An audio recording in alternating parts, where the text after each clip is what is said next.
오늘 아침 뉴스 연구소. 오늘 아침 뉴스의 맥을 짚어드리는 시간 뉴스연구소. 오늘도 두 분의 연구위원 함께합니다. CBS 조태임 기자, 뉴스톱 김준일 수석 에디터, 어서 오십시오. 안녕하세요. 예, 첫 번째 뉴스 어디로 갈까요? 내주 한일 정상회담. 기시다 일본 총리와 윤석열 대통령 만나네요. 네, 그럴 가능성이 높아 보이는데요. 윤석열 대통령이나 기시다 총리 모두 11일과 12일 리투아니아에서 열리는 나토 정상회의에 초청이 됐어요. 네. 이 자리에서 이제 정상회담을 할 가능성이 높다는 건데요. 일본 마이니치 신문이 보도한 건데 우리 정부는 아직 여기에 대해서 확인은 안 해준 상황이고요. 보도에 따르면 이 기시다 총리가 회담에서 후쿠시마 오염수 안정성에 대해서 이제 윤 대통령에게 설명을 하고 네. 이해를 구한다고 합니다. 그러니까 지금 한국의 여론이 안 좋다는 걸 이제 고려한 건데요. 기시다 총리는 윤 대통령 외에도 나토 정상회의에서 호주나 뉴질랜드 등 그 오염수에 민감해하는 태평양 연안 정상국을 만나서 좀 이에 대해서 설명할 것으로 보여요. 호주, 뉴질랜드 등등을 네네네. 만난다. 그러니까 지금 일본 입장에서는 거의 이제 막바지거든요. 이제 총리 결정만 남았다 이런 상황인데, 예. 그래서 다음 달 방류가 시작될 거다 이런 전망들이 나오는데 예. 이 상황에서 마지막 이제 국제적으로 여론전을 펼친다 이렇게 볼 수 있습니다.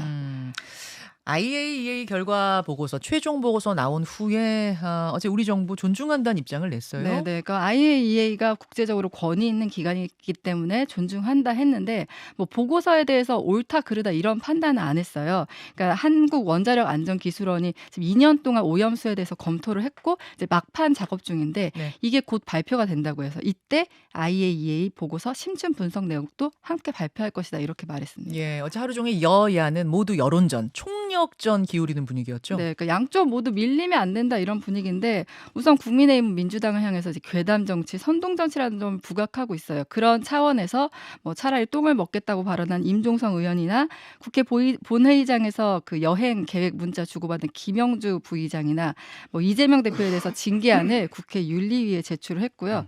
지금 국민의힘은 그 여론이 그렇게 나쁘진 않다고 보고 있는 상황입니다. 그러니까 지지율이 그렇게 빠지지 않고 있잖아요. 예. 그래서 그 오염수 먹방 같은 그런 행동만 조심하면 된다. 그래서 원내대표가 의원들한테 좀 행동이나 말을 조심해달라 이런 문자를 보내기도 했대요. 뭐 수돗물 먹고 뭐 네, 이런 거 맞습니다. 조심하자는 네. 분위기. 근데 지금 반면에 민주당은 좀 답답한 상황이에요. 할 수 있는 야당으로서 할 수 있는 게 없다 이런 분위기거든요. 그래서 지금 뭐 지역에서는 실제로 여론이 안 좋은데 여론조사에서는 반영되지 않는다 이런 답답함을 토로하고 있고요. 이런 분위기 때문에 이제 국민의 반대 여론을 좀 강하게 끌어내겠다. 그래서 이제 오늘 네. 이제 철야 농성을 하거든요. 텐트를 친다면서요? 네, 국회에서. 오늘 국회 로텐도홀에서 오늘 밤부터 내일 정오까지 철야 농성을 하는데 이거는 내일 그로시 총장이 오잖아요. 예, 예. 그 전에 이제 최종 반대 여론을 끌어일으키겠다는 거고요. 아. 그리고 이제 민주당은 그 일본이 오염수를 방류할 경우 일본 수산물 전체를 이제 수입하지 못하게 하는 법안도 입법하겠다 이렇게 밝히고 있는 상황입니다. 그러니까 후쿠시마 수산물은 지금 수입 금지인데 네. 후쿠시마산 외에 다른 것들도 그쵸? 다. 맞습니다. 다 방류가 수입 금지. 시작하면은 일부 수산물 어. 자체를 이제 금지하겠다 이러고 있습니다. 자, 김준일 에디터 어제 하루 예. 종일 급박하게 정치권 돌아갔네요. 예, 일단 뭐 아까 전에 이제 지지율 얘기를 했는데 이제 전체적으로 보면은 과거에 이제 광우병과 관련해서 예. 이명박 정부 때 지지율이 급락한 거에 대한 뭐 학습 효과 뭐 이런 것들이 있다는 얘기도 있고요. 전체적으로 보면 여당이 이거를 조금 진영 대결로 조금 이렇게 양쪽 다 마찬가지인데 좀 이제 보는 경향이 있어. 어제 그래서 김기현 대표가 이 민주당이 IAEA 보고서를 못 믿겠다라고 하니 윤석열 대통령에 대한 탄핵과 정권 퇴진, 총선 전략이라는 목적이 숨겨져 있는 것이 분명하다. 뭐 이렇게 얘기를 한 것도 그런 연장선상에서 보면 될 것 같고, 이게 그러니까 참 여러 가지 측면에서 다 얽혀 있어가지고 네. 과학의 문제가 있고 네. 정치의 문제가 있고 국제 외교의 문제가 있고 이게 다 중첩돼서 있다 보니까 여러 의견들이 나오고 이게 다 좀 혼란스러운 것 같아요. 맞아요. 그래서 이거를 뭐 제가 이 짧은 시간 내에 다 정리를 하기는 어려운데 전체적으로 보면은 이제 IAEA 사무총장 그로시 사무총장도 마찬가지고 이게 명확한 입장은 뭐냐면은 우리가 오염수 방류를 권장하거나 승인한 것은 아니다라는 거를 지금 계속 밝히고 있거든요. 그리고 그거는 일본 정부의 몫이다라는 건데 일본이 그러면 일본 정부의 책임이 그러면은 이거를 방류하는 것이 정당화될 수 있느냐? 뭐 무슨 얘기냐면은 IAEA 자체 강령에 이제 저스티피케이션 정당화의 원칙이 있어요. 이런 핵 오염수를 폐기물을 방류할 때 예. 이거 여기에서는 편익과 손실을 폭넓게 따져봐야 되는데 주변국의 손익도 이제 포함이 된다라는 거예요. 그러니까 주변국이 이렇게 반대를 하는데 일본 정부가 하는 게 맞느냐 이런 대원칙에 이제 문제가 있는 거고 미국은 찬성하고 있고 뭐 환영한다. 그러니까 찬성이라기보다는 반대하지 않는다. 그리고 뭐 이제 중국은 또 반대하고 있고 예. 뭐 한국도 반대하고 있고 이런 외교에 사실은 한미일과 뭐 이제 중국이나 다른 국가들의 이제 반대 뭐 이런 상황도 있습니다. 그래서 일단은 IAEA가 지금 비판을 세게 받고 있으니까 하반기에 오염수에 대해서 추가 분석을 한다라는 거예요. 이거는 한국하고 같이 한다라고 합니다. IAEA가요. 예. 그러니까 그 이제 오염수가 내용이 제대로 분석이 안 됐다라는 내용이 있으니까 한국의 원자력 안전 기술원과 공동으로 진행을 해가지고 올해 하반기 내에 추가 보고서를 낸다라는 거예요. 요 내용에 대해서. 그래서 이제 그거 지금 조금 이제 이런 논란들을 조금 낮추겠다 이런 건데. 그러니까 지금 어제 그 정부가 이제 존중한다라는 입장을 냈을 때도 기자들하고 약간 설전이 벌어졌어요. 그러니까 이게 그러니까 뭐 단순히 여야 뭐 기자들이 뭐 꼭 진영으로 나뉘는 게 아니라 기자들이 보기에도 합리적으로 좀 이상한 부분들이 좀 있었다라는 거거든요. 어떤 부분들을 어제 기자들이 지적했어요? 정부 그러니까 발표회장에서? 예, 그러니까 지금 어제 기자들이 나왔던 얘기들은 일단은 이게 답정너 아니냐 이런 거였어. 예를 들면은 이거의 오염수 방류를 결정하기 전에 방류가 아니라 IAEA가 검사를 일본 정부의 의뢰를 받아서 검사를 결정하기 전에 IAEA의 홈페이지에 이렇게 써 있었어요.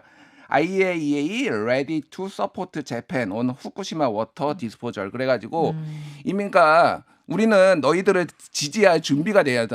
서포트할 준비가 돼 있다. 이런 게 홈페이지에 버젓이 올라와 있는데 이게 무슨 의미가 있느냐. 이미 나 짜고 치는 거 아니냐. 이런 것들이 이제 뭐 CBS 기자가 그거를 정부에 이제 물어보기도 했고 이게 그리고 가장 이 알프스의 성능에 대해서 이 보고서에서 다 빠져 있거든요. 알프스가 제대로 작동하느냐, 이 IAEA 최종 보고서에 빠져 있으니까 이 부분이 그럼 제대로 된 게 맞느냐, 뭐 이런 것들도 이제 어제 다 질의가 오가고 그런 상황이었습니다. 그래서 어쨌든 일본은 예전에 1993년에 러시아가 블라디보스톡 앞바다에다가 핵 폐기물을 버렸을 때 러시아 주일 러시아 대사 불러다가 항의하고 그리고 공동조사까지 이끌어내고. 그리고 72년에 제정된 런던 협약을 강화를 했어요.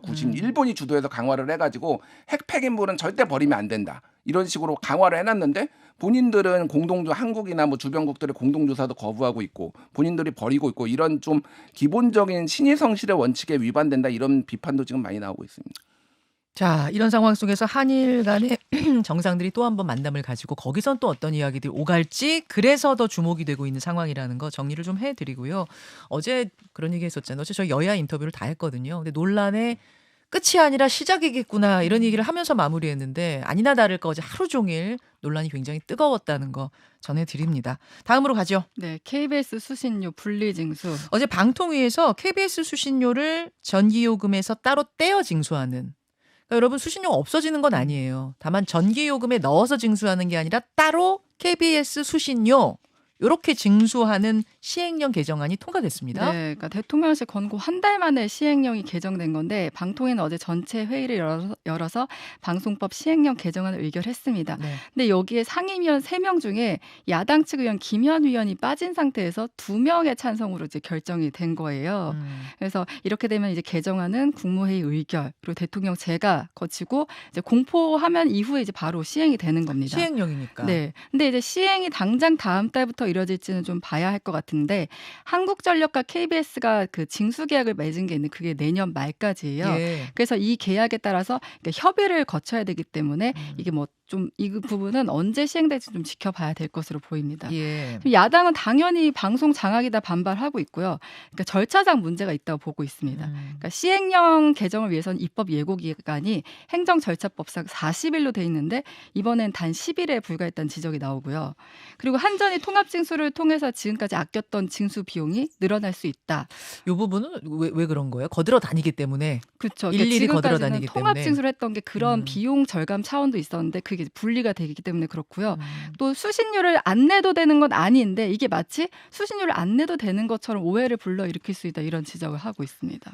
야, 그 수신료 안 내도 되는 걸로 많이들 이제 없어지는 거야 이렇게 생각하시는 분들이 많은데 그게 아니라는 거죠. 그건 아니고요. 예, 법에 이제 수신료 내도록 규정돼 있기 때문에 근데 다만 TV 수상기가 없는 가정 같은 경우는 수신료를 내지 않겠다 의사표명을 하고 이제 내지 않으면 되는데 TV 수상기가 없다는 걸 입증해야 된다면서요. 네. 근데 이제 뭐 지금까지는 TV가 없어도 이렇게 전기료에 같이 나왔기 때문에 그냥 같이 냈던 거거든요. 별 예. 생각 없이. 그런데 이런 가정들이 이제 분리해서 내게 되면은 지금 뭐 예상되는 건 KBS 수신료 수입이 6천억 원에서 한 1,000억 원대로 떨어질 거다 이런 예상도 나오고 있습니다.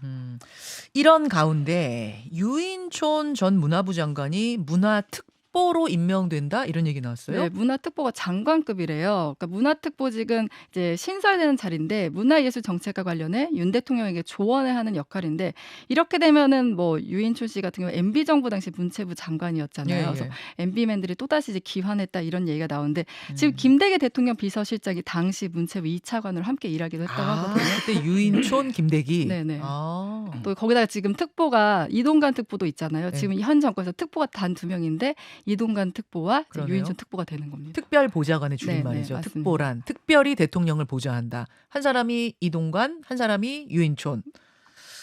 알겠습니다. 많은 일들이 있었네요. 김준일 에디터. 예, 뭐 특히 분리징수 문제는 커요. 이거는 크죠. 왜 그러냐면은 이게 이제 지금 한 7천억 원 정도 거치고 뭐 비용을 제하더라도 6,200억 정도가 이제 순수하게 KBS로 들어오는데 이게 1,000억대에서 뭐 2천억 그러니까 한 최소 3천억 원에서 5천억 원 정도 빠진다라는 거예요. 그러니까 제가 이거를 다른 방송에서도 문제점을 지적을 한 게 분리징수 할 수가 있는데 이렇게 될 경우에는 KBS 1TV가 광고를 안 하고 있거든요. 근데 광고 시장에 뛰어들면은 1조 5천억 원이 지금 5년째 늘지가 않고 있어요. 그러면은 이거를 5천억을 벌기 위해서 할 경우에는 나머지 그 TV조선 뭐 이런 종편들뿐만 아니라 SBS, MBC 등등이 다 타격을 받는다. 그러니까 이거를 사실은 좀 어느 정도 완충 장치를 가지고 만약 분리징수를 하더라도 뭐 이런 거 있어야 됐는데 이 과정 자체가 굉장히 좀 너무 급박스럽고 졸속이었다라는 거는 좀 지적 안 할 수가 없고. 잠깐만요. 그 얘기는 그러니까 광고를 안 하던 KBS 원이 우리도 그럼 이제 먹고 살아야 되니까 광고 하겠소 하고 광고 시장에 뛰어들면 풀은 정해져 있는 거고 거기서 엄청나게 또 치열한 경쟁들이 벌어질 거다 그 말인 거예요. 경쟁이 문제가 아니라 전체적으로 보면은 이제 뭐 비정규직이라든지 뭐 독립 PD들, 방송 작가들이 다 줄줄이 잘려나가거나 뭐 이런 일들이 이제 제작비도 감축되니까. 뭐 그리고 이제 프로그램의 저질화 뭐 이런 것들이 있을 수가 있다라는 거죠. 그러니까 그리고 이제 뭐 KBS가 지금은 약간 방송 광고 같은 경우에는 결합 판매 같은 경우랑 코바코를 통해서 그게 다른 이를테면 지역 방송이나 이런 데하고 같이 판매를 해요. ETV 같은 경우에는 그런 것들이 이제 싹 사라지고 그러면 지역 방송도 어려워질 수 있다. 뭐 이런 것도 있습니다. 수신료 분리징수는 할 수도 있고 안 할 수도 있는데 장단점도 있고 그리고 해외에서도 이탈리아 같은 경우에는 결합징수를 도입을 했고 뭐 이거 분리징수라는 나라도 있고 뭐 그거는 예전에 TV 토론도 있었잖아요. 그리고 특히 이제 OTT가 활성화되면서 넷만큼 보는 게 너무 이제 사람들한테 익숙해진 거예요, 사실은. 그러니까 이것도 왜 난 KBS 안 보는데 왜 내가 돈 내야 돼? 뭐 이런 것들 그리고 공영방송의 가치에 대해서는 이제 KBS가 조금 본인들이 설득을 해야 되겠다라는 건데 지금 요거의 가장 걸림돌이 뭐냐면 KBS가 지난 6월 21일에 헌재에다가 가처분 신청을 냈어요. 그리고 헌법소원도 냈어요. 그러니까 가처분 신청 같은 경우에는 빨리 나오거든요. 한두 달이면 나올 수 있어서 과거에 이제 KBS의 수신료를 없애달라라는 이런 요청이 헌재에 들어온 적이 있었는데 그때 이거는 헌재가 기각했거든요. 그거는 안 된다. 수신료는 가치가 있다. 그리고 행정법원에서도 분리징수해야 된다라고 했는데 행정법원에서도 분리징수 아니고 통합징수 타당하다라고 한 적이 있어서 어떻게 나올지 모릅니다. 수신료 시행령 개정 정지 가처분이군요. 정지해달라 가처분. 그래서 이거는 이제 뭐 8월부터 당장 시행이 되더라도 약간 혼선이 만약에 헌재에서 그런 결정이 날 경우에는 혼선이 있을 수가 있고 지금 방통위에서는 지금 요것뿐만이 아니라 네이버 포털의 언론사 뭐 이제 노출 이런 것도 지금 들여다보고 있다라는 건데 이제 박성중 의원이 이걸 제기를 했거든요. 조선일보가 덜 노출된다 뭐 이런 의혹을 제기를 했는데 이거는 뭐 나중에 길게 얘기를 했는데 짧게 얘기를 하면은 좀 의혹의 근거가 별로 없습니다. 알고리즘 얘기인 거예요. 알고리즘으로 이제 네이버를 좀 그러니까 조선일보를 차별한다라는 건데 조선일보는 모든 매체를 다 분리를 해놨어요. 그러니까 이게 무슨 얘기가 나면은 다른 매체는 뭐 CBS는 노컷 뉴스가 하나가 있잖아요. 조선일보 같은 경우에는 조선일보, 조선비즈, 주간조선, IT조선, 헬스조선, 스포츠조선, TV조선 다 분리해놓고 이런 거를 이제 뭐 하는 전략, 매체 전략이 하나가 있고 이런 부분들이 있는데 이런 속사정이나 뭐 이런 상황을 안 알아보고 조금 그냥 단순히 지표가 떨어졌다고 이거를 이제 뭐 일종의 네이버의 알고리즘 음모론으로 좀 몰아놓는 건데 이게 이제 총선을 앞두고 좀 잡으려는 거 아니냐 포탈까지 뭐 이런 얘기까지 좀 나오고 있는 상황. 좀 복잡한 이야기여서 네. 여기서 뭐 다 설명하기는 어려울 것 같고 오늘 흐름만 좀 잡아주셨어요. 여기까지 봐야겠네요. 두 분 수고하셨습니다. 감사합니다. 김현정의 뉴스쇼는 시청자 여러분의 참여를 기다립니다. 구독과 좋아요, 댓글 잊지 않으셨죠? 알림 설정을 해두시면 평일 아침 7시 20분 실시간 라이브도 참여하실 수 있습니다.